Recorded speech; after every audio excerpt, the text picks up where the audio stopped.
ప్రభు అయిన యేసుక్రీస్తు నామంలో మీ అందరికీ మా వందనాలండి. ఈరోజు దేవుని వాగ్దానం వచ్చి 2 కొరింథీయులు 4:13 చదువుకుందామండి. ఇక్కడ ఏమనుందంటే, కృప ఎక్కువ మంది ద్వారా ప్రబలి దేవుని మహిమ నిమిత్తము కృతజ్ఞత స్తుతులు విస్తరింపజేయులాగున సమస్తమైనవి మీ కొరకే ఉన్నవి. ఏమంటున్నారండి? కృప ఎక్కువ మంది ద్వారా ప్రబలి దేవుని మహిమ నిమిత్తము కృతజ్ఞత స్తుతులు విస్తరింపజేయులాగును సమస్తము మీ కొరకే ఉన్నవి. అయితే కృప అంటే ఏంటి? కృప అంటే ఏంటంటే దేవుని కృప అంటే తెగినది కానీ మనకు ఇచ్చే ఉచిత వరం అండి. ఏంటంటే దేవుని కృప తెగినది కానీ మనకు ఇచ్చే ఉచిత వరం. ఈ కృపలో ఒకరితో ఆగదు. ఈ కృప అంట ఒకరితో ఆగదంట. సువార్త విన్న వాళ్ళు ఇతరులకు చెప్పడం వల్ల ఎక్కువ మందికి చేరుతుంది. ఒకరి నుండి అనేక మందికి వ్యాపిస్తుంది. ఏం వ్యాపిస్తుంది? కృప ఎలా వ్యాపిస్తుంది అంటే, ఈ కృప సువార్త విన్న వాళ్ళంట.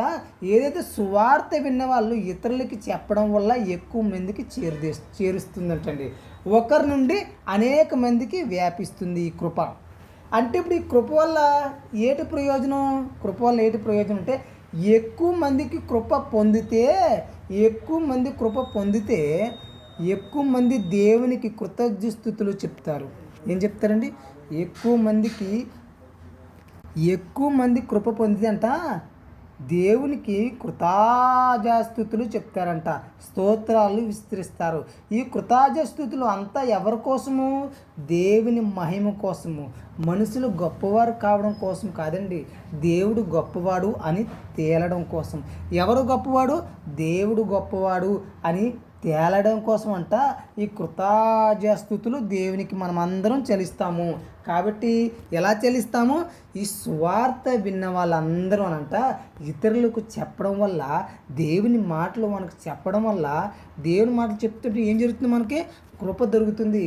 ఆ కృప మనకు దొరికినప్పుడు మనం ఏం చేస్తాము? దేవునికి స్తోత్రాలు చెల్లిస్తాము, కృతజ్ఞతాస్తుతులు చెల్లిస్తాము. అయ్యా నీకు వందనాలు, నీకు మా పట్ల ఎంత గొప్ప కార్యం చేశావు కాబట్టి అంటారు అండి. అలాగా పౌలు బాధలు పడడం, శ్రమలు అనుభవించడం, సువార్త చెప్పడం ఇవన్నీ కొరింథీ సంఘం కొరకు జరిగాయండి.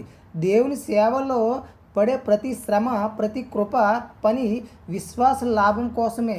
వాళ్ళు రక్షించబడే కృపలో ఎదగడం కోసమే. దేవుని కృప ఒక గొలుసులాగా పనిచేస్తుంది.